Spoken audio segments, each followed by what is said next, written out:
Olá, tudo bem? Estamos de volta aqui no canal Falando de Cristo na Estrada, aqui na playlist Estudando a Bíblia na Estrada e aqui na fanpage da Rádio WF no Facebook. Espero encontrar vocês gozando de felicidade, alegria, paz que a gente só encontra em Cristo Jesus. Eu de cá, você de lá, em minhas mãos, a velha companheira, amiga Bíblia Sagrada. Lâmpada para meus pés é a tua palavra, luz para o meu caminho é a palavra do Senhor.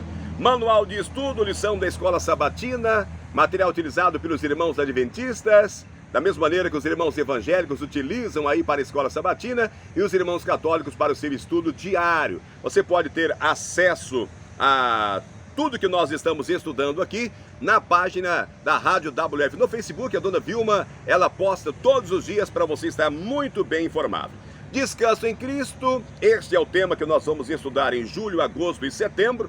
A semana passada falamos aí do tema vivendo em uma sociedade que não para, um mundo realmente agitado, correria, e Deus se preocupando com as suas criaturas, eu e você. Ele cria esse momento de descanso, ele cria esse período no tempo chamado noite, chamado também sábado, mas o descanso vai muito além da noite, muito além do sábado, e a gente vai ver tanto no Velho Testamento como no Novo Testamento a preocupação de Deus em relação ao nosso descanso físico, emocional, que nos leva a ter um descanso espiritual em Cristo Jesus.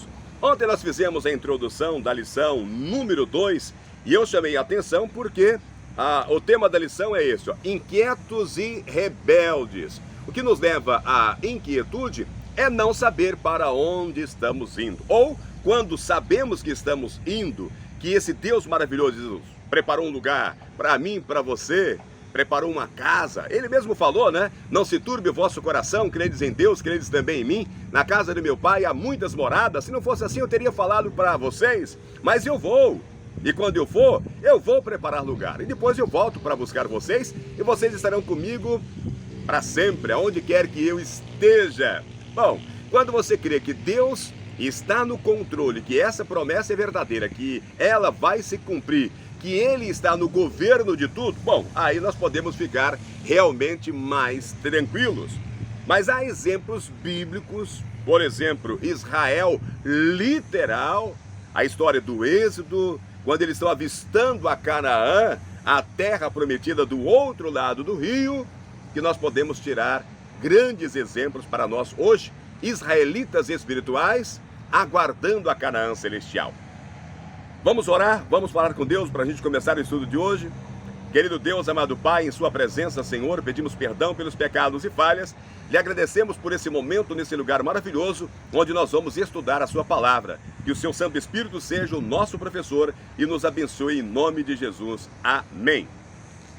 Meus queridos, pode deixar o seu like aí, né? Você que ainda não segue a nossa página, siga. Coloque aí o sininho de notificação para receber sempre que a gente publicar. Aliás, a gente publica todas as noites, tá? Visite também as outras playlists, nos ajude. O canal é novinho e precisamos de você para ajudar a propagar a palavra de Deus.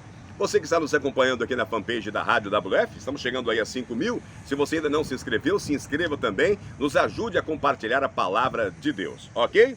Verso para memorizar. Está em 1 Coríntios, capítulo 10, verso 11. Paulo escreve, inspirado pelo Espírito Santo. E olha, reflita nas palavras de Paulo. Estas coisas aconteceram com eles para servir de exemplo e foram escritas como advertência a nós, para quem o fim dos tempos tem chegado. No estudo de ontem, até eu falei, parece que Paulo, ele estava escrevendo para os irmãos de Corinto, mas estava escrevendo para nós hoje. É muito atual essa mensagem e ela serve para aplicarmos hoje em nossas vidas. O tema de hoje é inquietos em um deserto. Vamos falar sobre os irmãos israelitas para notar o que Paulo fala aqui, para olharmos para eles, né, lá no passado, para nos atentar nas coisas que aconteceram com eles, para servir de exemplos para nós. Agora, estamos percebendo a chegada do fim do tempo. Os israelitas, eles ficaram inquietos e infelizes quando partiram do Sinai para Canaã. Mais de um ano havia se passado desde que eles saíram do Egito, está em Números capítulo 1, verso 1. Estavam prontos para entrar na terra prometida, irmãos.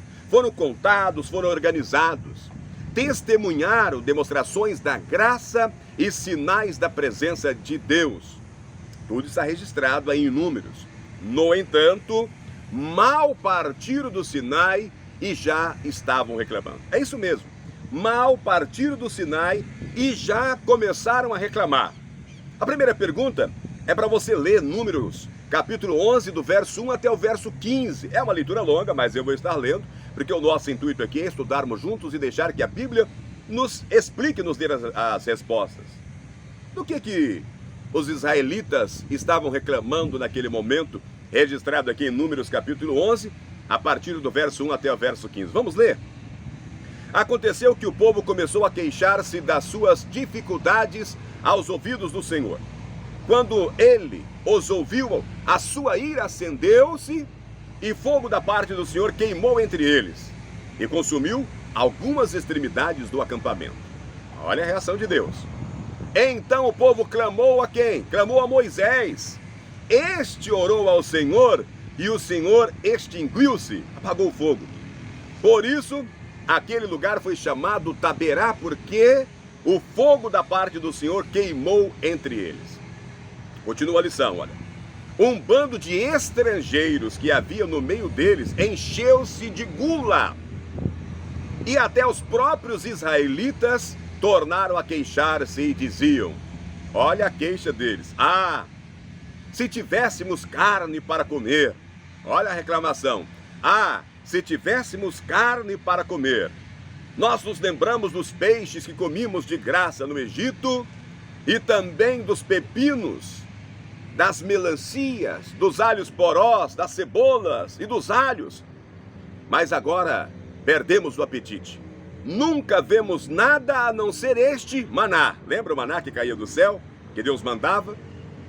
O maná era como semente de coentro e tinha a aparência de resina. O povo saía recolhendo o maná nas redondezas e o moía no moinho manual e socava num pilão. Depois cozinhava o maná e com ele fazia bolos. Tinha gosto de bolo amassado com azeite de oliva. Quando o orvalho caía sobre o acampamento à noite, também caiu o maná. Continua lá, dizendo, Moisés ouviu gente de todas as famílias se queixando, cada uma à entrada de sua tenda. E eu até anotei essa passagem aqui, ó. Então acendeu-se a ira do Senhor, e isso pareceu mal a Moisés. Olha que exemplo de liderança, irmãos. E ele perguntou ao Senhor, Moisés pergunta ao Senhor, por que trouxeste este mal sobre o teu servo? Foi por não te agradares de mim que me colocaste sobre os meus ombros a responsabilidade de todo esse povo? Por acaso fui eu quem o concebeu?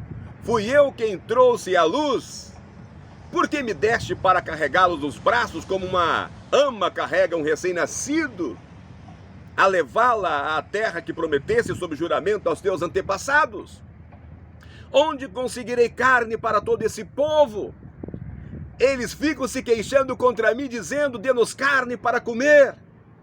Não posso levar todo esse povo sozinho. Essa responsabilidade é grande demais para mim. Se é assim que vai me tratar, mata-me agora mesmo. Se te agradas de mim, não me deixes ver a minha própria ruína. Irmãos, isso é um diálogo, né?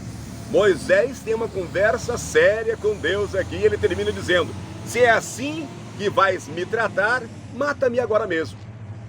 Agora, se o Senhor se agrada de mim, não me deixes ver a minha própria ruína. Números capítulo 1, do verso 1 até o verso 15. Do que os israelitas estavam reclamando? Da falta de comida do Egito, irmãos. Não estavam satisfeitos com o maná que Deus dava todos os dias. Por isso eu chamei para uma reflexão e eu falei que essa lição, ela vai mudar os nossos pensamentos e as nossas atitudes. Eles estavam reclamando da comida do Egito, a falta da comida do Egito. Eles não estavam satisfeitos com o maná que Deus dava para eles todos os dias. Os israelitas desejavam a carne, pepinos, melões, alhos silvestres, cebolas, alhos do Egito. Quem nos dará carne para comer? Reclamavam eles. Lembramos dos peixes que comíamos de graça no Egito. Que saudade dos pepinos, dos melões, dos alhos silvestres, das cebolas e dos alhos. Mas agora nossa alma está seca e não vemos nada a não ser este maná. Irmãos, eles devem ter sofrido de memória seletiva, né? E sofrido de uma memória seletiva severa ao se lembrarem da comida e se esquecerem da escravidão e da incrível miséria. Olha, se de repente você está achando que é justa a reclamação deles, e eu estou citando aqui que eles tiveram aí um problema de memória seletiva, leia Êxodo capítulo 1, né? Êxodo capítulo 1 vai falar ali, depois da troca do rei, o quanto eles sofreram como escravo, quanto aumentou o serviço deles ali para construir ali 2 cidades. Depois chega ao ponto do rei perceber que eles estavam crescendo demais e por medo, o rei manda matar agora os homens que nascessem, as criancinhas, os machinhos. E aí as parteiras têm dó, né? Mas depois ele vai dar uma ordem. Eles viviam sob um decreto de morte, irmãos. Eles estavam sendo alimentados pelo maná havia mais de 1 ano. No entanto, queriam outra coisa. Até Moisés foi afetado. Liderar pessoas inquietas não é fácil, realmente. Mas Moisés sabia a quem recorrer. E a quem Moisés recorreu, ele diz: por que fizeste mal ao teu servo? E por que não achei favor a teus olhos, visto que puseste sobre mim a carga de todo este povo? Está aí no verso 11. Agora, como é que Deus respondeu às reclamações? Deus dá uma resposta. Verso 16 ao verso 36 é a resposta de Deus à reclamação desses israelitas que tiveram um problema de memória seletiva. A palavra de Deus diz: e o Senhor disse a Moisés, olha a resposta: reúna 70 autoridades de Israel, que você sabe que são líderes e supervisores entre o povo. Leve-os à tenda do encontro para que estejam ali com você. E eu descerei, falarei com você, e tirarei do espírito que está sobre você e porei sobre eles. Eles o ajudarão na árdua responsabilidade de conduzir o povo, de modo que você não tenha que assumir tudo sozinho. Continua Deus: diga ao povo, consagrem-se para amanhã, pois vocês comerão carne. O Senhor os ouviu quando se queixaram a ele, dizendo: se tivéssemos carne para comer, estávamos melhor no Egito. Agora o Senhor lhe dará carne e vocês comerão. Vocês não comerão carne apenas 1 dia, ou 2, ou 5, ou 10, ou 20, mas 1 mês inteiro, até que lhes saia carne pelo nariz, e vocês tenham nojo dela, porque rejeitaram o Senhor, que está no meio de vocês, e se queixaram a ele, dizendo: por que saímos do Egito? Disse, porém, Moisés: aqui estou eu no meio de 600.000 homens de pé, e dizes: darei a eles carne para comerem durante o mês inteiro? Moisés questionava a Deus, irmãos. Será que haveria o suficiente para eles se todos os rebanhos fossem abatidos? Será que haveria o suficiente para eles se todos os peixes do mar fossem apanhados? O Senhor respondeu a Moisés: estará limitado o poder do Senhor? Estará limitado o poder do Senhor? Agora você verá se a minha palavra se cumprirá ou não, Moisés. Então Moisés saiu e contou ao povo o que o Senhor tinha dito. Reuniu 70 autoridades dentre eles e o dispôs ao redor da tenda. O Senhor desceu na nuvem e lhe falou, e tirou do Espírito que estava sobre ele e pôs sobre os 70 autoridades. Quando o Espírito veio sobre eles, profetizaram, mas depois nunca mais tornaram a fazê-lo. Entretanto, 2 homens chamados Eldade e Medade tinham ficado no acampamento. Ambos estavam na lista das autoridades, mas não tinham ido para a tenda. O Espírito também veio sobre eles e profetizaram no acampamento. Então certo jovem correu e contou a Moisés: Eldade e Medade estão profetizando no acampamento, Moisés. Josué, filho de Num, que desde jovem era auxiliar de Moisés, interferiu e disse: Moisés, meu senhor, proíba-os. Mas Moisés respondeu: você está com ciúmes por mim? Quem dera todo o povo do Senhor fosse profeta, e que o Senhor pusesse o seu espírito sobre eles. Então Moisés e as autoridades de Israel voltaram para o acampamento.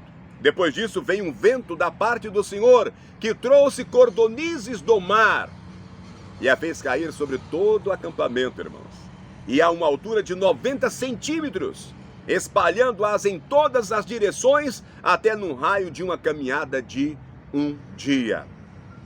Durante todo aquele dia e aquela noite, e durante todo o dia seguinte, o povo saiu e recolheu cordonizes. Ninguém recolheu menos de 10 barris. Então eles as estenderam para secar ao redor de todo o acampamento. Mas, enquanto a carne ainda estava entre os seus dentes, e antes que a ingerissem, a ira do Senhor acendeu-se contra o povo, e ele o feriu com uma praga terrível. Eu li aqui na palavra do Senhor isso aqui. Não é uma história, conto de carochinha. É para servir de exemplo para nós, conforme o apóstolo Paulo escreve aos irmãos de Coríntios. Eu li aqui, em Números capítulo 11, do verso 16 ao verso 33. Como Deus respondeu às reclamações? Deus pediu para convocar 70 autoridades para ajudar Moisés, que ele iria dar o Espírito Santo para eles a ajudar Moisés, e Deus mandou carne, mandou cordonizes. Deus, irmãos, não é indiferente às nossas inquietações. Ele deu codornizes para saciar a fome do povo. Mas o desejo real de Israel não era de carne. Anota aí, o desejo real de Israel não era de carne. Quando estamos inquietos, objeto da nossa ira é às vezes apenas o gatilho, não a causa do conflito. Lutamos porque há um problema, irmãos. Há um problema mais profundo afetando nossos relacionamentos. Anote aí, lutamos porque há um problema mais profundo afetando o nosso relacionamento. Israel se rebelou contra a liderança de Deus, algo com que devemos ter cuidado, pois é mais fácil ter essa atitude do que pensamos. Israel se rebelou contra o cuidado de Deus. E nós podemos cometer o mesmo erro, a mesma atitude, e isso é mais fácil do que nós pensamos. Amanhã nós vamos falar como isso é contagioso. Números capítulo 12, do verso 1 até o verso 3, vamos falar sobre Miriam e Arão. Amanhã nós vamos falar sobre Miriam e Arão. E vamos perceber como isso é contagioso. Vamos orar? Vamos falar com Deus? Querido Deus, amado Pai, muito obrigado pela lição de hoje, meu Deus. Que o seu Santo Espírito esteja trabalhando em cada coração, em cada família, pelos nossos queridos que estão aqui assistindo esse vídeo representadas. Seja com cada uma dessas famílias, meu Pai. Dê a sua bênção, dê a sua graça, que possamos compreender a lição de hoje e que possamos nos tornar pessoas mais gratas ao Senhor, que nos dá tudo, inclusive a vida. Nós te agradecemos por esse estudo, em nome de Jesus. Pense nisso, um forte abraço e até amanhã.